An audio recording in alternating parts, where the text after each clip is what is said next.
Welcome to Carrickfergus, one of the oldest and most historically significant towns in all of Ireland.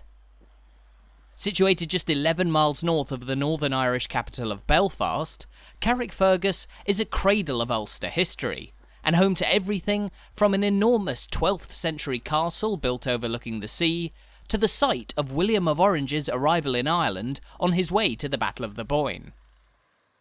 Carrickfergus was also the victim of a brief invasion by the French in the 18th century, as well as the site of the last witchcraft trial in Ireland, the first stopping point for the RMS Titanic after it was built, and a vital American and Allied base during the Second World War.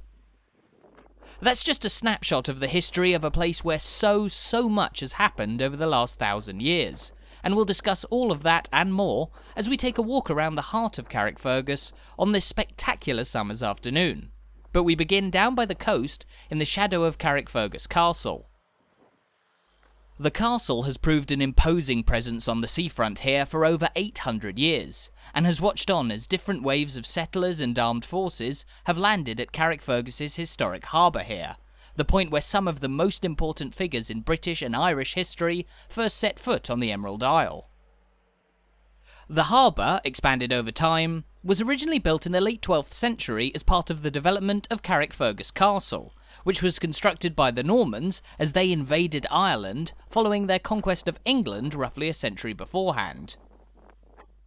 The Normans' new fortified settlement here at Carrickfergus was the genesis for what became one of the most significant towns in the north of Ireland during the medieval era. So significant, in fact, that the body of water we're looking out across here was originally named Carrickfergus Bay in its honour.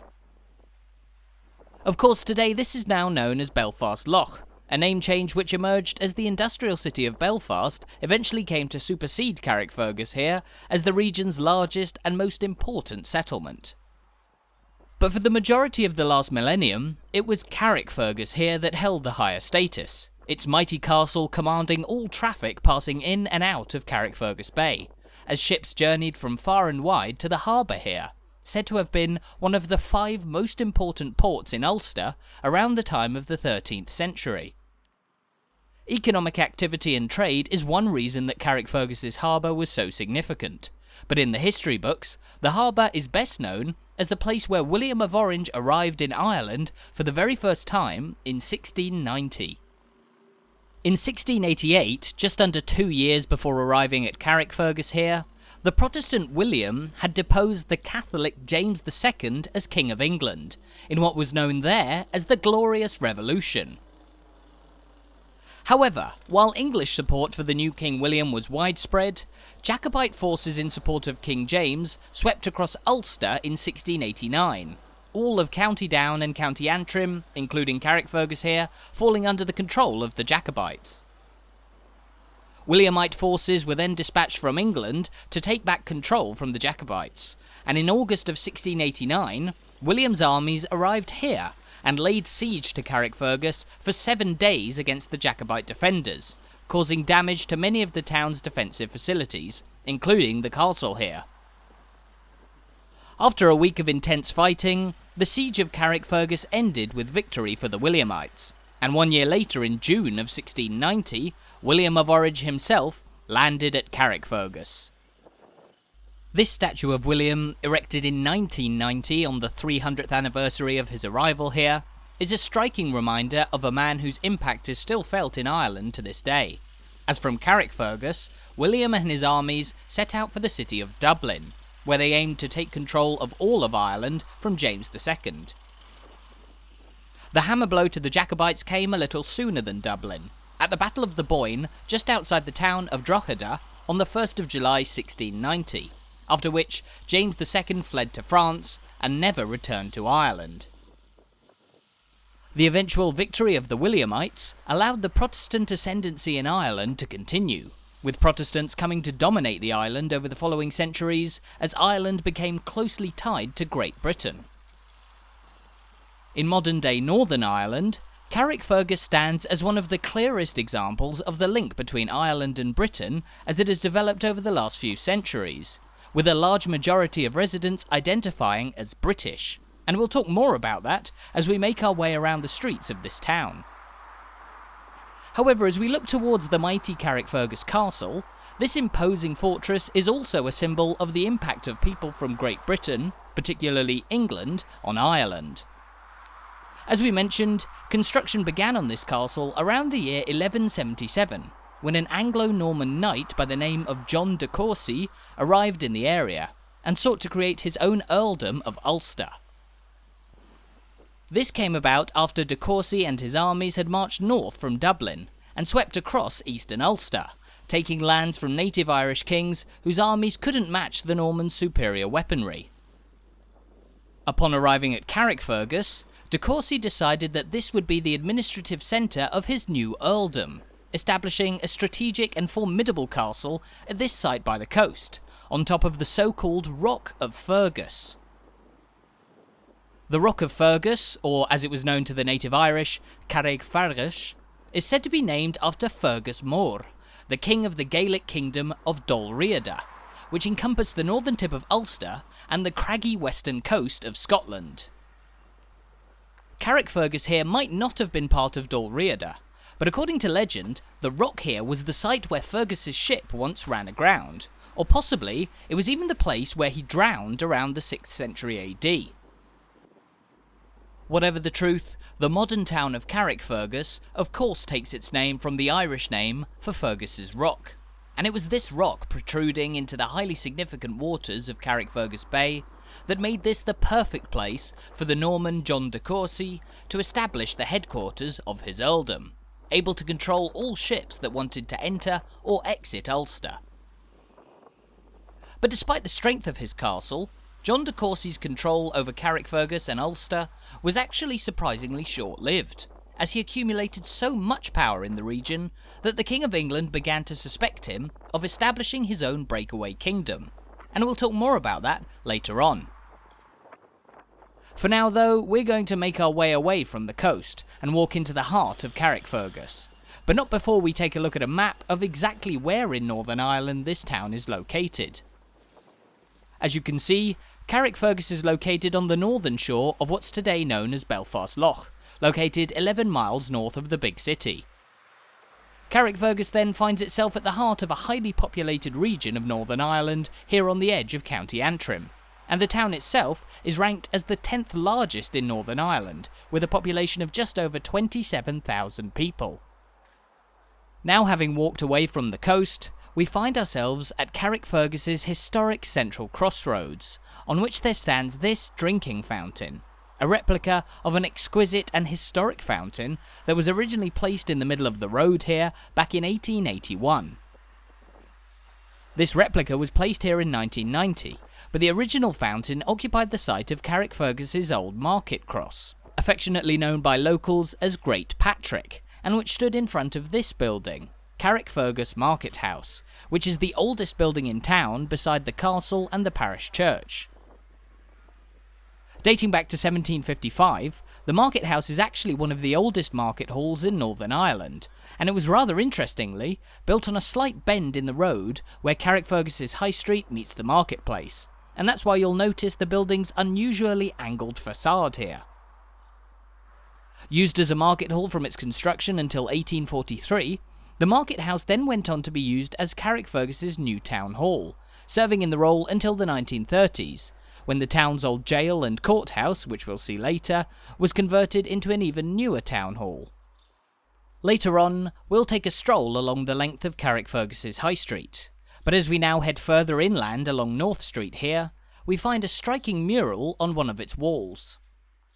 Painted in 2014 for the 100th anniversary of the outbreak of the First World War, this Poppy Mural by artist Gary Orr is a beautiful addition to Carrickfergus's streets, and with 312 wooden poppies adorning the painting, it pays tribute to the 312 locals who sadly lost their lives while fighting in the Great War.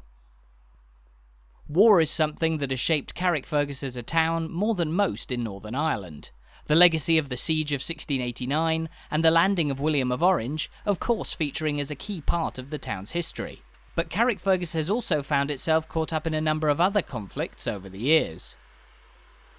Of course, like the rest of Northern Ireland, Carrickfergus didn't escape the violence that came with the Troubles in the late 20th century. with a number of incidents including an IRA car bomb attack in March of 1972 that left 12 people injured and 6 town centre shops just a short distance from here completely destroyed. Fortunately, however, Carrickfergus didn't suffer as heavily as nearby Belfast during the Troubles, in part due to the fact that the town has for a long time been home to a large majority Protestant population, and as such wasn't the site of such stark divisions as seen elsewhere in the nation.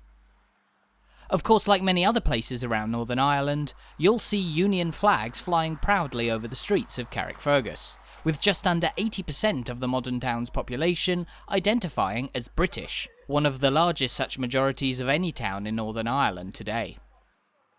Here, further along North Street, we can see an example of just how long a significant Protestant population has been present in Carrickfergus, this building being the first Carrickfergus Presbyterian Church, opened nearly 200 years ago, back in 1829.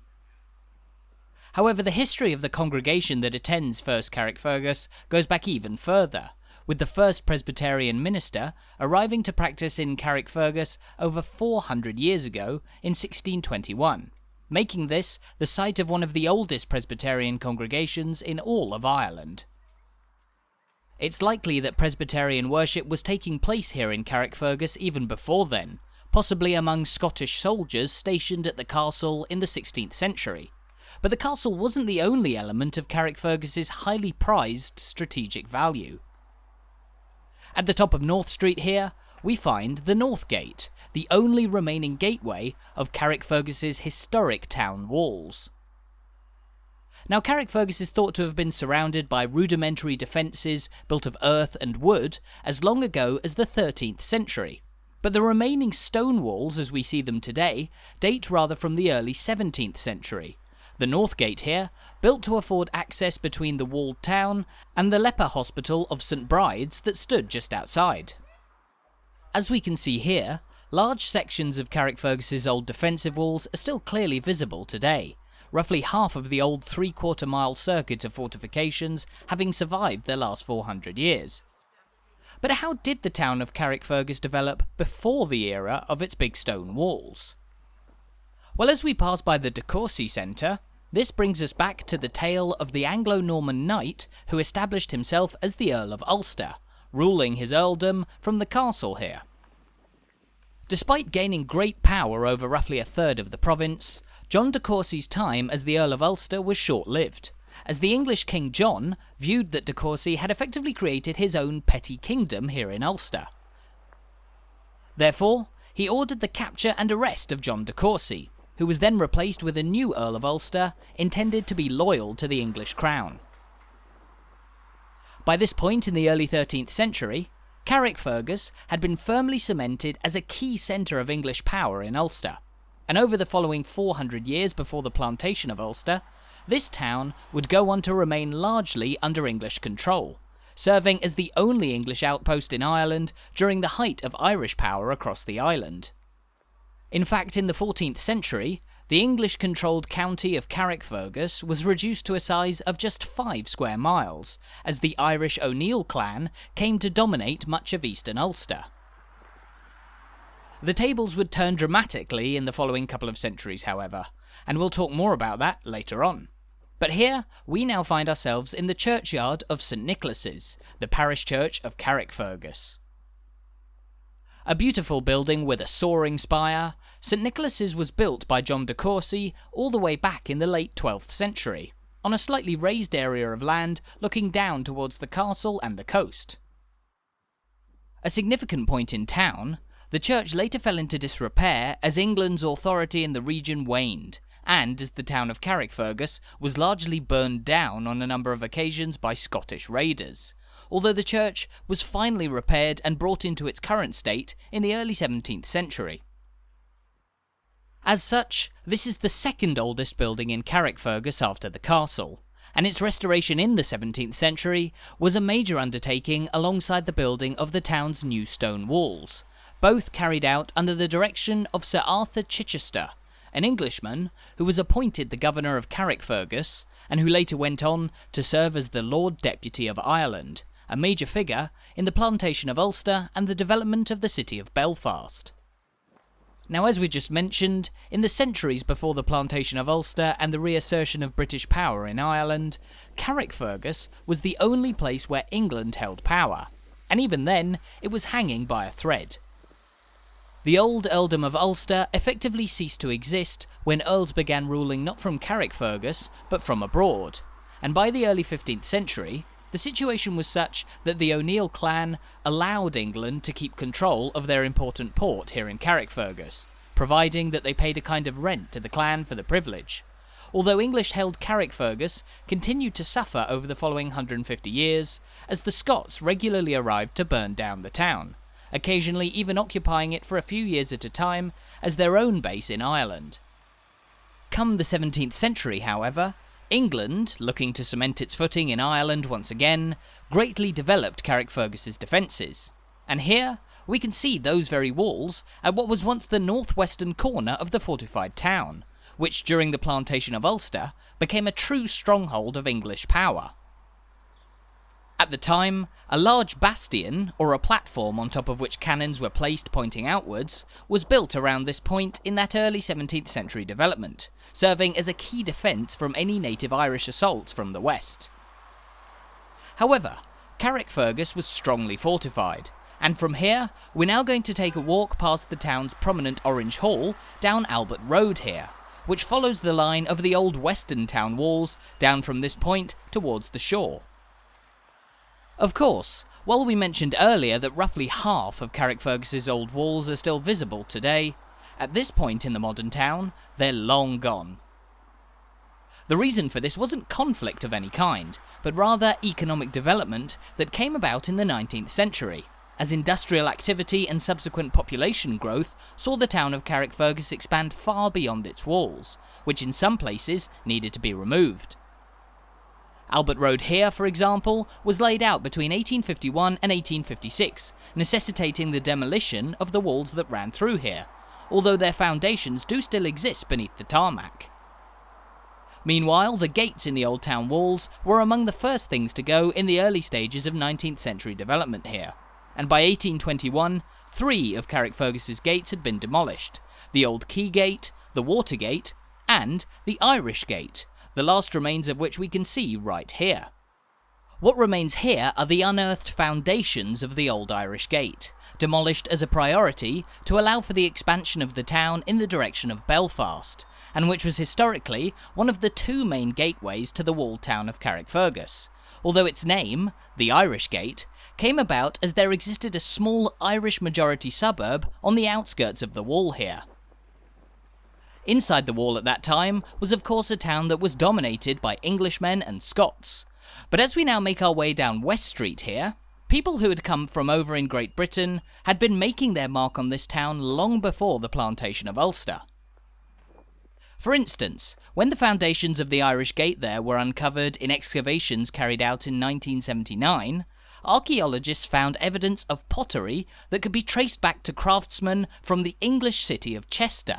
who had likely made their way across the Irish Sea to set down new roots in the burgeoning medieval town of Carrickfergus. At the time, West Street here would have been bustling with activity and trade, as the main route into the town and towards the castle from the rest of Ireland. Although rather interestingly, there was a small bridge at this point in the road spanning a stream that flows down to the harbour, although in the modern day, that waterway and the remains of that old bridge are buried deep beneath the pavement. As you'd expect, Carrickfergus is a town that has changed immeasurably over the course of the last millennium, although the layout of its streets, 3 main thoroughfares leading into the central marketplace from the town's gates, is still largely unchanged even with dramatic development over time. That being said, Carrickfergus, which had for centuries been arguably the most important town in Ulster, began to see its star wane slightly as the rise of Belfast began in earnest with the onset of the Industrial Revolution, Carrickfergus shooting itself in the foot somewhat when it sold off its customs rights to the old town of Belfast, handing away a vital trading advantage and ultimately losing its position as Ulster's main port. Straying slightly off West Street for a moment, here we find ourselves on the other side of St Nicholas's Church, where we find this imposing bell tower, a slightly more modern addition to the churchyard dating from the 1960s, when it was built as a replacement for a bell tower of 1920, originally constructed as a memorial to those who died in the First World War. As you can tell then, Carrickfergus is a town which is still changing even in recent years, and even after it had been superseded by Belfast's dramatic rise during the Industrial Revolution, Carrickfergus remained a place bustling with trade and industry.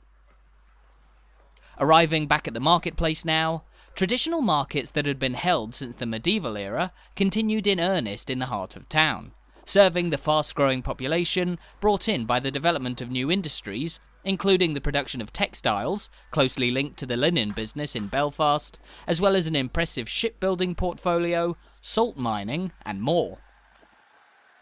A town known for its industry just as much as its history, Carrickfergus is also a place that has been the home of a number of famous faces through time. Beyond the key historical figures that we've already discussed on this walk, in the late 17th century, on the outskirts of Carrickfergus, there lived a minister by the name of Jonathan Swift, the Dublin-born author who famously wrote the story Gulliver's Travels in 1726, inspired in places by Carrickfergus's gorgeous surrounding scenery.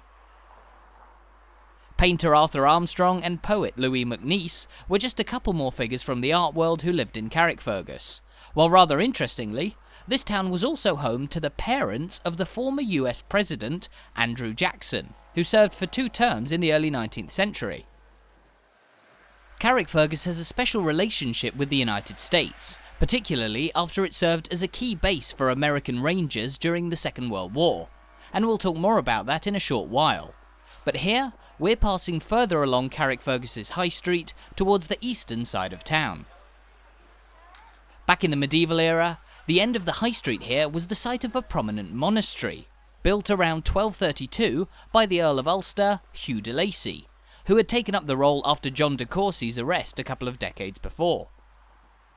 De Lacy, part of one of England's most powerful noble families, was eventually buried in the old monastery here in Carrickfergus, although nothing of the complex remains today, as it was replaced by the famous Joymount Palace, the residence of Arthur Chichester, Lord Deputy of Ireland, and subsequently this building, Carrickfergus's beautiful Town Hall, built in 1779. Looking down Antrim Street here though, the imposing wall we can see might remind you that, before becoming the Town Hall, this was Carrickfergus's courthouse and heavily guarded town jail, which was originally built not for local ne'er-do-wells, but rather to hold rule-breaking soldiers that were stationed here. In the 19th and 20th centuries, the jail served as the base of the Antrim Artillery Militia, a prestigious unit of the British Army who were responsible for the defence of Belfast Lough for decades, including during the First World War, when German submarines threatened to pierce their way into Ireland.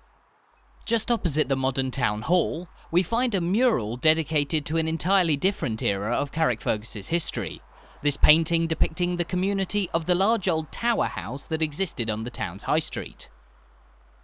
At the foot of the mural, meanwhile, there stands a replica of a pillory that stood here in the heart of town for centuries, as the place where local criminals were held in full view of the public, subjected to humiliation and a fair few rotten eggs and tomatoes being thrown as punishment for their wrongdoings.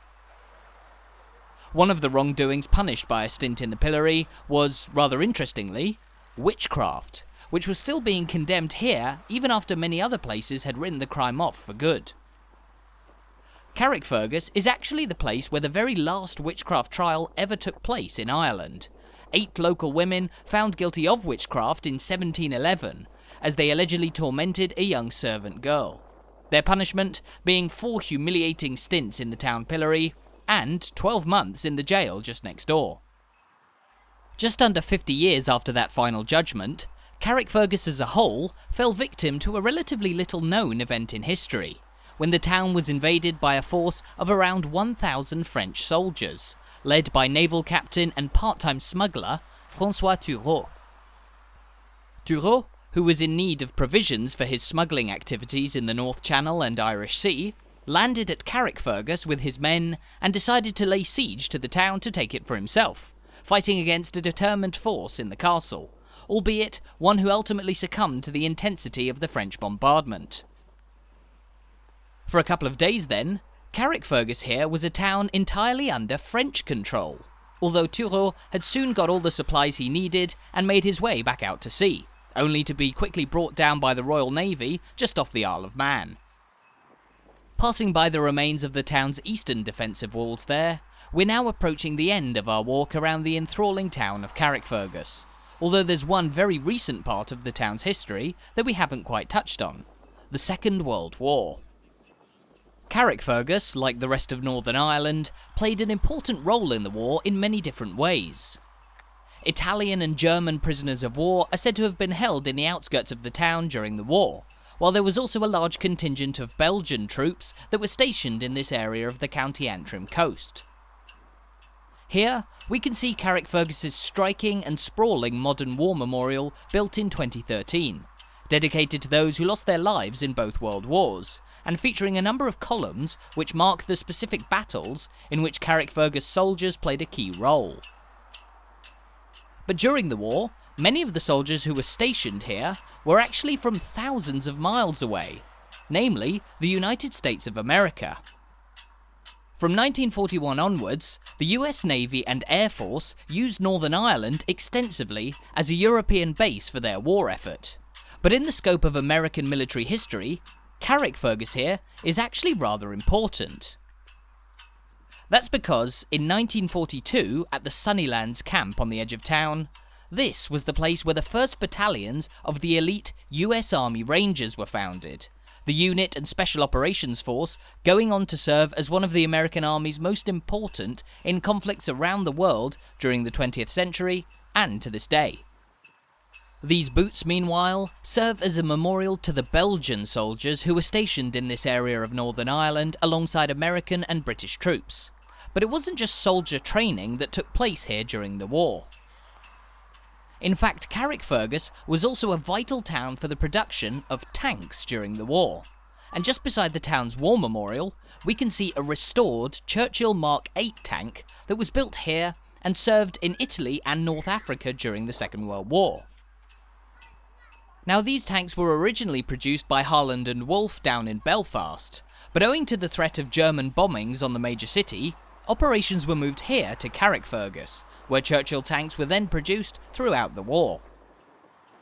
One of the most effective machines used by the Allies during the Second World War, the Churchill tank that we can see here was returned to its home here in Carrickfergus in 2015. A wonderful addition that shows yet another side to this town's utterly enthralling history. Home to some of the richest heritage in all of Northern Ireland, Carrickfergus is a history buff's dream. As the site of the landing of William of Orange in 1690, the former base for English expansion in Ulster during the medieval era, the home of a ring of thoroughly impressive town walls, an enormous Norman-era castle, and of course, this eye-catching tank. As I hope you'll agree by now, there really is so much to see and learn here in Carrickfergus. But sadly, we've now reached the end of our walk around this riveting town. Thank you so much for watching. I really hope you enjoyed this video, and I hope you're now looking forward to visiting Carrickfergus for yourself sometime soon.